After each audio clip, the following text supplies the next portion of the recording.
Hey everyone, this is Angelina, aka Crush Glamour. Today I have a DIY lip scrub video. People with long nails, when you scoop anything with your finger, it gets caught in your nail. I made sure that the lip scrub wasn't as liquidous when it's in the container. It was more solid, so you're able to scrub your lips and that's it. You don't have to worry about your fingers. It seems kind of tedious when you think about it and a little pointless when I explain it, but in your mind, when you just want to do things as fast as possible, that would make a big difference to you, as it has done for me. Now what you need are two ingredients. One is shea butter. You can use it for multiple uses, such as your skin or your hair. It is extracted from the African shea tree, and it's rich with lipids, vitamin E, vitamin A, and vitamin C, which work all together to maximize its efficiency. It's also an anti-inflammatory remedy. It's the best thing for skin conditions. Second thing that you need, it's called turbinado.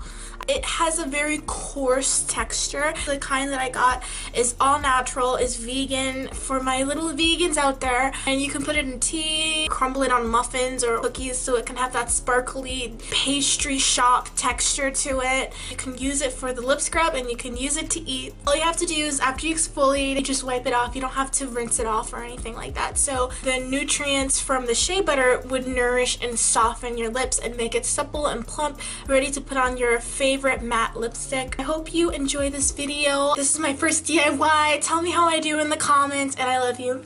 Thank you for watching. I thought it would have been an innovative idea to also use an EOS and glue stick container to increase the amount of surface area the scrub covers during exfoliation. Due to the fact that the solution was too dense, the screw in the glue stick bore through the solid rather than raise it to the surface. When poured into the EOS container, the scrub was too soft to hold together when twisted apart, thus tearing in half. Your best bet for results is using a regular size 4.25 gram or slightly more chapstick container like the one I'm holding now. First, you're going to clean out your container by twisting all the product to the top, breaking off the stick with your finger. Then what you're going to do is twist the internal platform back down, giving you an empty vessel to pour your liquid into. Now that you've cleaned out your container, let's go over into the kitchen. I wouldn't recommend fusing your ingredients in the microwave due to the fact that you have less control to the overall texture of the scrub. For example, if you leave it in the microwave for too short of a time, you actually run the risk of disallowing the sugar to melt enough to strengthen the form of the shea butter when cooling. If you leave it in the microwave for too long of a time, it can melt the crystals past the point of where it loses its granulated texture.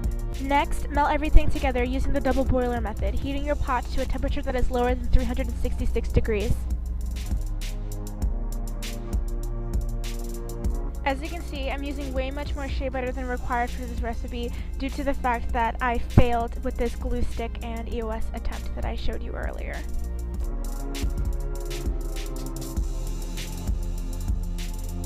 Furthermore, once the shea butter is completely liquefied and very much so hot, I'm adding this beautiful coarse sugar to the mix.